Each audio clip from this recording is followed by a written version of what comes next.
Hello and welcome to The Front Page, the show from the Racing Post where we wrap up everything that's been happening in the racing world over the last 7 days and look ahead to what's coming up.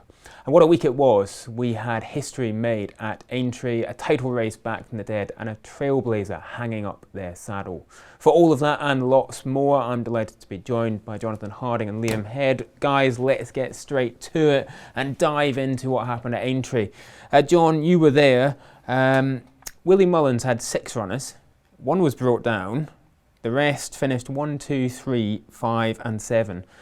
Is it possible we're still underestimating what Willie Mullins is capable of? I think that's probably right. I think the extent of his dominance is, we're just getting to the bottom now of how dominant he is, and it's in races like this where it's so obvious. When it's spread out across a whole festival, you maybe lose sight of it from day to day, but when you have the hardest race to win, famously, the lottery that everybody enjoys betting on, for him to have such a stranglehold on it for the second year in a row just speaks to the level that he is operating at the moment, which is, I mean, it's a different stratosphere to everybody else. It was absolutely extraordinary. The first 5 over the last fence were all Willie Mullins. I mean, the sort of sense of despair and hopelessness that his rivals must be feeling. We'll get on to what one of them in particular will be feeling, but we have to first of all acknowledge and celebrate what an amazing result it was for the Mullins family, because of course Willie's only son Patrick was in the saddle on Nick Rocket, and it was quite extraordinary because Willie is not a man who necessarily shows his feelings or emotions. That obviously is a very polite and self-effacing individual, but this really did rock him. Yeah, and that for me was the juxtaposition in that winner's enclosure. Is on one hand you have this utterly dominant trainer who's done essentially everything there is to do in the sport and is breaking records left, right and centre and batting away praise and everything else. And then on the other side you have this just swell of emotion at this result. You think, well, you've won everything. Why does this one resonate in the way that it does? And it is because of watching his son win the Grand National. And it was amazing really to run into the winner's enclosure, think, right, let's quickly get the quotes and Willie, what have you got to say? And he could not speak. I've never seen anything like it. I mean, it was fantastic to see, because for all we talk about superpowers and farming races and dominance, and we'll get onto that and it's important, but this was somebody who just, it meant more than anything else to win that race. It still means an awful lot to win the Grand National, and for him this felt like, it just seems as though for a man that's achieved everything, well, there was one thing left to achieve and now he's done it with his son winning the National. And Liam, we have to give Patrick plenty of credit here as well. Patrick, of course, who writes for the Racing Post, who won the Racing Writer of the Year award at the H2PAs. Sickeningly talented, I think it's fair to say, because although he's an amateur rider, what he's achieved in the saddle is a match of virtually any professional. Yeah, 100%. I think it's amateur by name only. What he's done, throughout his career in the saddle has been tremendous, and to top it off by what happened on Saturday. I mean, he was even starstruck by the emotion that was coming from his father on Saturday after the race, and it just shows you that it had so many heartwarming stories around the whole race on Saturday, and it was a touching moment to see the emotion in the family and from the owners as well. So, and it's obviously something. It was, Patrick said after the race, it's a cliche. It's a race he's always dreamed of winning, but it is a race that everyone wants to win, and for him to do it for his own family, and to have his mother and father there was so great to see. Well, Patrick, of course, is a keen sort of student of racing. He understands the history, the heritage, part of why he's such a talented writer. And he's been writing about this race in itself for many years. In fact, he won an award many years back giving an account of a ride over the national fences. He's going to write for the Racing Post this week. It will be in Wednesday's newspaper, online on Tuesday. What an incredible piece that's going to be, the pilot's eye view of what it's like to win the Grand National. I think every racing fan has fantasised about it once or twice. Yeah, they have, and everyone can dream about winning the world's best race, but to be there, to be in the saddle in the heat of the moment, and to really drive for that finish was it was so great to see. And it was just the perfect story that racing needed for that race. Well, it was a glorious day. The sun was shining at Liverpool. People were having a tremendous time. But we have to turn now to the race for the title, because there's one person who wasn't having a tremendous time on Saturday. I think it's fair to say, because Dan Skelton must feel like he's in a horror movie where he's killed off the monster, but then he turns around and it's right behind him, because he went in to Aintree with what looked like basically a unsurmountable lead in the title, and now he is just £120,000 ahead of Willie Mullins, with the Scottish Grand National coming up, which Willie Mullins dominated last year, and big days at Sandown. So he's really actually looking up against it for the title.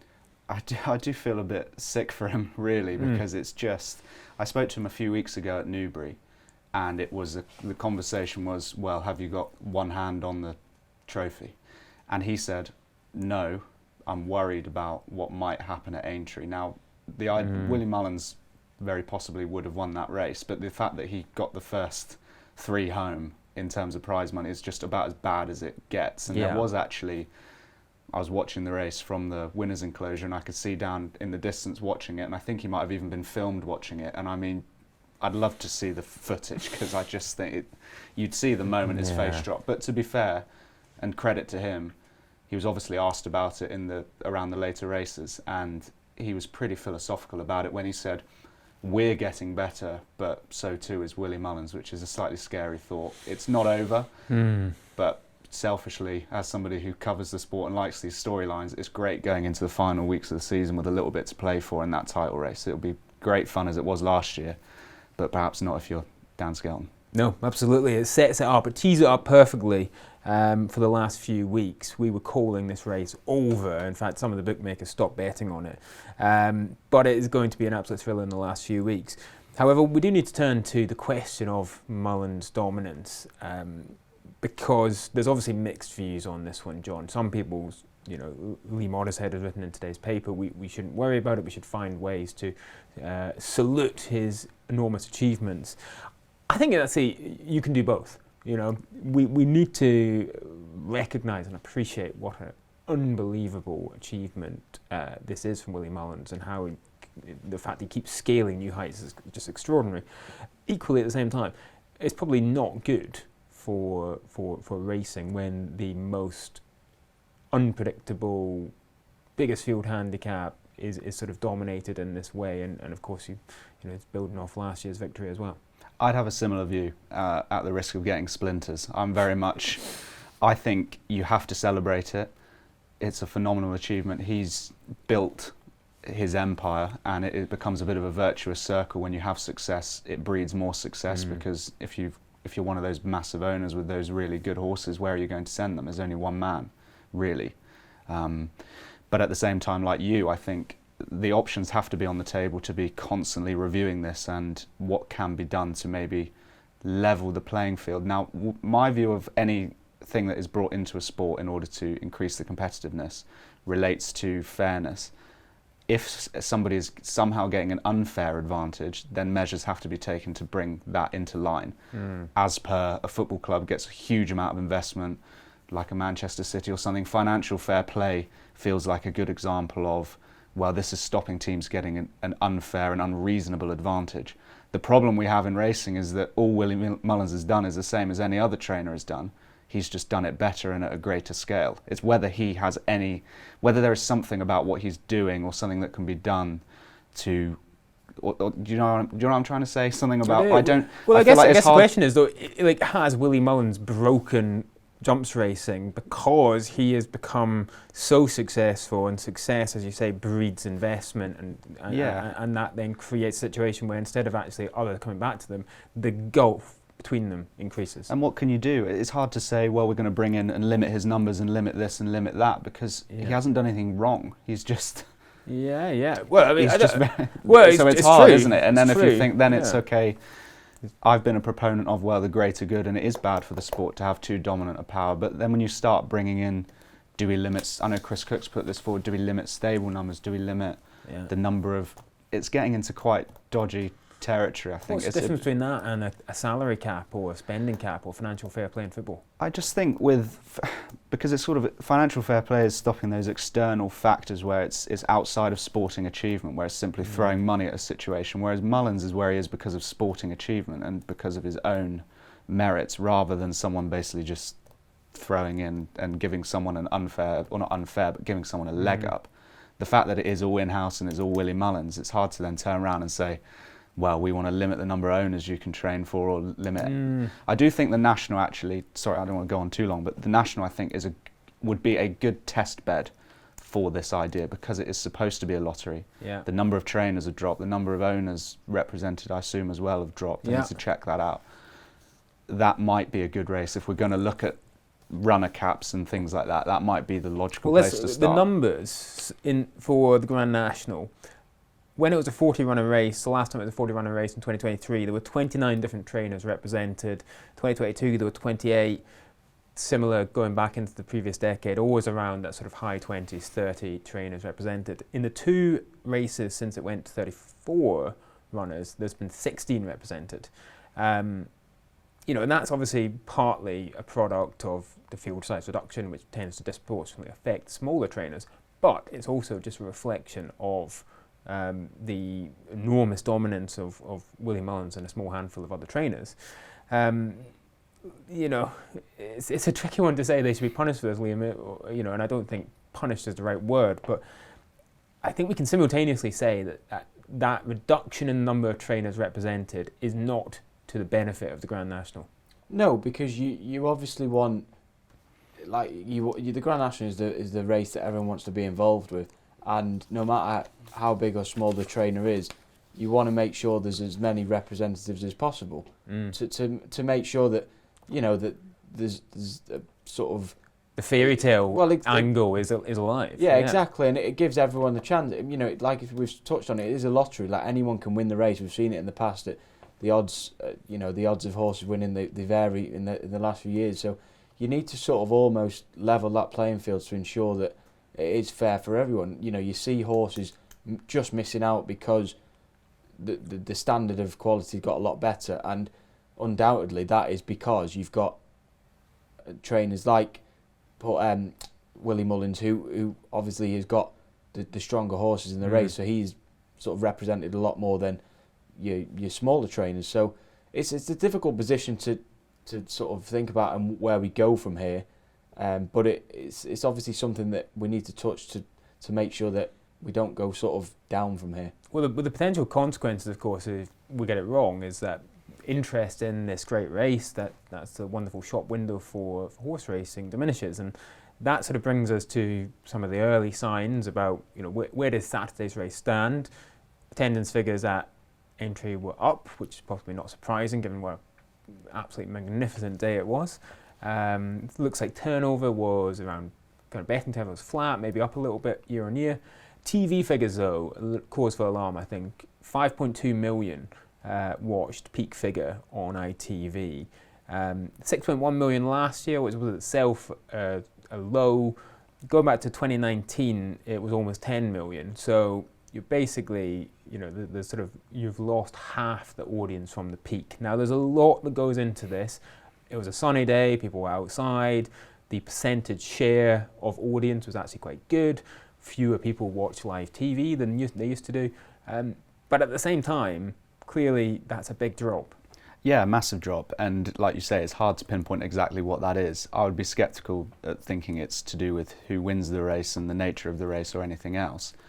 But it is possible, as we sort of discussed coming in, that if people are tuning in every year and they see the same person winning it every year, they might think, well, actually, this is sewn up.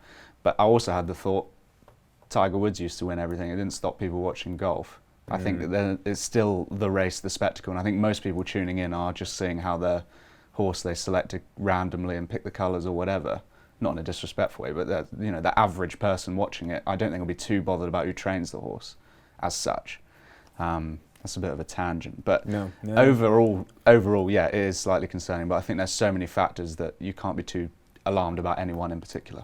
Couple last things to sort of pick up on here. you talk about people being focused on the horse they backed. The other horse that got a lot of focus after the race was Broadway Boy, who suffered a really bad fall. There was a huge amount of misinformation on social media, but also I think there was a bit of a vacuum, and people have rightly said that when there was an update to give, it was given. But I think which was really clearly missing was a recognition that so many people were concerned about Broadway Boy, and even if there wasn't any information to provide, that there was a sort of a necessity to say, he's being looked at by the vets, we're going to bring you an update as soon as possible. Because instead, people said, a lot of people on social media basically said racing's protestations about welfare being all important have been shown up here because they didn't update. Yeah, I take that point. I think people fill that vacuum then with the misinformation. There was a lot of people on social media that you sense were almost hoping for the worst for Broad, which is probably a desperate thing to say, but there is a sense that the people who sort of in racing and have an interest in it were desperate for there to be good news, and the people who suggest that, you know, they're all for horses and racing is cruel or whatever it is, they were the ones in a lot of cases sort of pushing this idea that he might have died or suffered this, you know, hideous fate, which is an interesting paradox. But as for the information, yeah, I think generally it's a hard one to get exactly right, but I agree, in the absence of a firm update, no update is still an update. Yeah. I think just saying we're trying to get to the bottom of this, we know you at home are all very concerned.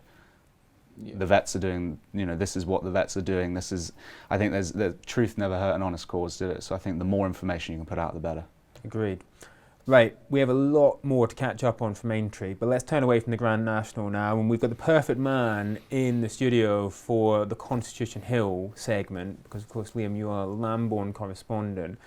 Another fall for the great hurdler of Lambourn, Constitution Hill. Where does he go from here? I think, all being well, he goes to Punchestown. Like the plan, you know, the show goes on, and that's the plan that Nicky Henderson wanted to do before Aintree, after Cheltenham, and I think he should stick to it. I mean, obviously does feel a sense of deja vu here. We're talking about another Constitution Hill fall, you know, as we saw at Cheltenham. We were hoping the one at Cheltenham was just a total one-off, but it was almost identical to what we've seen at Cheltenham, given the way that he fell. But there's obviously something not quite right there. It's clear to see, so something needs fixing. What that is, who knows? That there's a number of factors, but I think they've just got to roll the dice now and head to Ireland and just try and end the season with a positive, really. Yeah, and so obviously all hoping that Constitution Hill will bounce back in Ireland. But two falls in a row, building off a performance before that where there was a pretty similar mistake, which thankfully didn't end in a fall. You know, so a lot of people are now thinking, well, he's obviously learned this bad habit, or there's something about his technique, something about the way he's racing that is causing this. And then speculating on what could be potentially done to address it. I think the two things which people have obviously landed on is go over fences to teach some respect for the obstacles, and a new jockey, because potentially there's something about that Nico Constitution Hill bond right now that's not quite firing properly. What do you stand on those two ideas? I think possibly over a fence. You know, that's definitely not ruled out. You know, there was obviously talk about it a couple of years ago that he was going to go over the larger obstacles. In terms of a new jockey, I don't think that'll happen. Nico de Boinville is the stable jockey. Michael Buckley's defended him to the ends of the earth, as we've seen on TV over the weekend, and we've seen what Nico can do with the ride that he gave John Bon the day after at Aintree. So I can't see that happening in terms of that. What I would say is we have to understand that Constitution Hill has had a year off. Yes, he came back at Kempton. He won at Kempton. He did what he had to do at Kempton. You know, it was a professional job. He saw off the threat of Lossiemouth. He went on to Trials Day. The blip at the end obviously was very unconvincing. We thought that was just something that was just a one-off. But then we've obviously seen the two falls.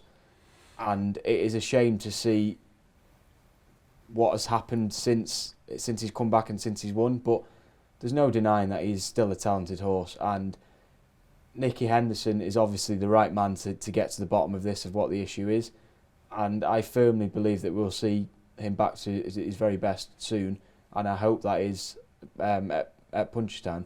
Obviously, in the race itself on Thursday at Aintree, he was travelling so well, wasn't he? And he was going really well, but the pace just sort of took a turn, didn't it? When he almost got trapped in under Nico de Boinville, and you can almost sense that something like that was going to happen, because he had to change direction in the race, and he was sitting in behind the Irish horses. So it went from sort of 0 to 100 in the space of seconds. Yeah.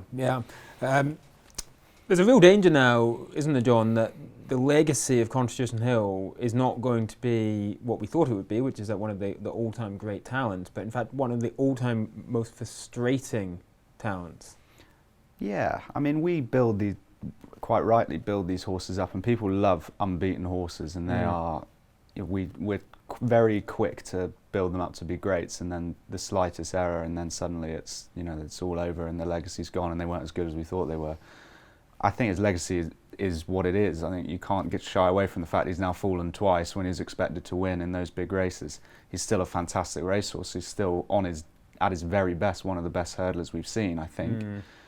But now he hasn't proven that, basically. No, he's just not. And that's the issue, Yeah. I mean, but to me, I don't mind that. I quite like a mixed legacy. I don't need something that's perfect. I quite like the fact he's had some frailty and he's had some problems and he's bounced back and he's won races again. I think the ideal ending to all of this is he sort of, when the time comes to retire, he retires on a high. I'd hate for him the plans to go to Punchestown. If he wins at Punchestown, that'd be a great way to end the season. And then I'd love to see him over a fence. From the conversations I've had, not being obviously an expert myself, but you can see the logic, and I certainly like the idea of him going over fences when it was being discussed before. Would you change the jockey? No, I wouldn't. I don't buy that myself. Okay. I really don't. Right, let's turn to Paul Nicholls, who also had a good Aintree. He had 2 Grade 1 winners. More of indication for Caldwell Potter, who's gone from being one of the all-time bad purchases to everyone saying what a fantastic... Good value now. Very good value. He just had bad feet, just had to get the feet right. This is it. That was a great story. Look, what I like about interviewing Paul Nicholls is he speaks his mind, and a lot of the time, after Cheltenham, when Caldwell Potter won, he said, look, I said all along, this isn't a bad horse, you just have to be patient. Everyone wants everything yesterday, and actually, when you have these horses, if you just mind them a little bit, don't expect everything to happen overnight, then good things happen. And it pretty much was the 3 really expensive horses that went and did it at Aintree. I mean, Regent Stroll nearly won as well. Khalif de Burle, Caldwell Potter. I mean, look, it's vindication for that patient approach. For all, there would have been months this year where he was tearing his hair out thinking these horses aren't perhaps at the level I want them to be. What's the ceiling for the 2 of them? Obviously, respectively, hopefully going to be aimed at the Gold Cup and the Champion Chase. What do we think? Well, then they bump into Willie Mullins, don't they? So or Gavin Cromwell. No, I think that's absolutely, that's got to be. They're young horses. They as I think Nicholls put quite nicely yesterday, they're at the bottom rung of that ladder for those sorts of races, and they've got to now get there. But at this stage, they're definitely viable, aren't they? One last thing before we wrap up this romp through Aintree. The biggest sort of individual prize given out at Aintree was not in fact to do with the Grand National, but was the £500,000 that Harry Skelton got for winning the inaugural David Power Jockeys Cup, which is about 10 times what the Grand National winning jockey received. Obviously not something which has made a big splash this year, the David Powers Jockeys Cup, introduced primarily by Flutter, who funded it, to try and give a sort of narrative through the season. I think the value of it probably needs to be judged once we see the second series of Championsville Gallop, for which it was very closely aligned. But that sort of juxtaposition between the 500 grand won for winning this and the much lower winning prize for the Grand National winning jockey has obviously caught people's attention. What do we think about the David Power Jockeys Cup, Liam? Well, I think it's a good initiative to sort of recognise the talented jockeys that we have in the weighing room. On the other hand, it does take away the emphasis of, like you say, the Grand National, these big races with big prize pots and the whole history behind these big races.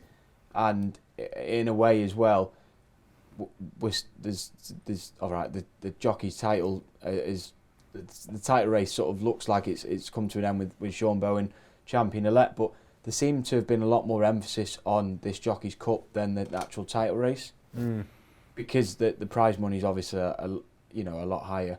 Yeah. But so you can look at it in two ways.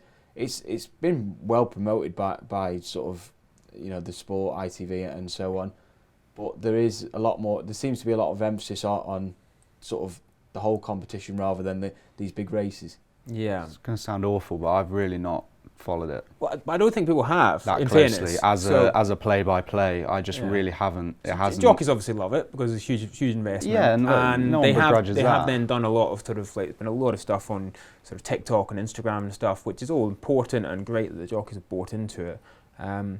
But people, the average racing fan probably doesn't know it exists. And I do have a slight concern that if this is the sort of central theme of the next series of Champions Full Gallop, that it's going to be very insincere indeed.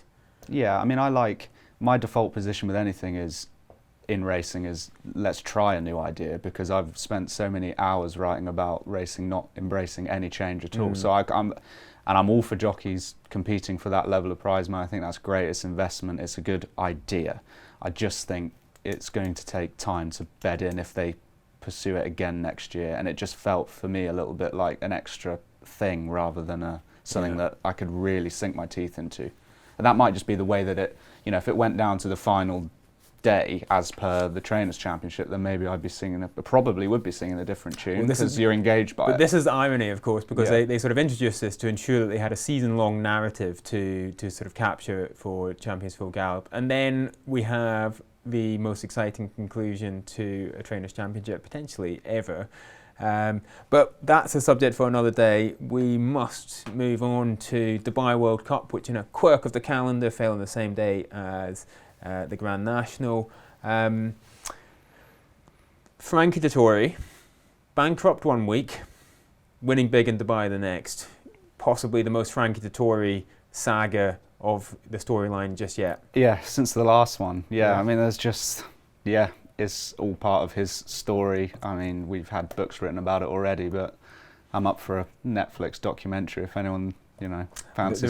There is actually one coming out about the Triple Crown, actually, which actually looks pretty good, and Frankie and the ubiquitous Nick Luck feature in the trailer. It looks pretty good. Well, he's just, Frankie Dettori just is a walking story, isn't he? Which is, as a person, you want your personalities in sport to be that way. Obviously, this is not an ideal situation for him at the moment, but to kind of go and do it in Dubai was just typical, and then to nearly win the big one as well. As he was I was watching it on the TV between sort of trying to write up everything else. And to see him coming, I thought, well, that's just, of course. Yeah. I just thought, of course, he's going to win it. He didn't, but it just felt like the most Frankie Dettori thing ever to go and do that in Dubai. HMRC also disappointed to get that share. He might come back for Epsom. I hope so. Yeah. He's Mr. Epsom, amongst many things. Yeah. It would be something, wouldn't it? It'd be a good story, but it'd be one of those stories as well that would appear in various other bits of various other newspapers. I think that would go beyond racing if he's back, and given all the backstory and everything, it's a sports writer's dream, isn't it? Yes, it certainly would get racing into different parts of the newspapers. But let's return to Dubai World Cup just for another quick minute. Mixed night for Europeans, Liam. Believing got on the scoreboard in the sprint, fantastic. Elsewhere, the Japanese were pretty ascendant. They are doing everything right on the global stage, aren't they? They are, and to see them dominate the big races once again just shows you the calibre of horses they have over on that side of the world. It was great to see, and it was it just brings you excitement that sort of the big festivals over here, we might see a lot more international superstars coming over and making it a proper global event. So it's exciting for the racing itself, but obviously, like you said, that the Europeans probably didn't have the sort of Dubai World Cup they may have hoped.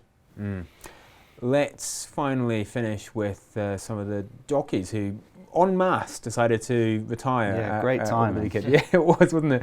Alan Johns hung up his saddle. He's going to pursue a career in media. He's been doing lots of really good stuff, actually, that I'm sure he'll do well there. Nick Schofield, who's had a fantastic career, has also packed it in.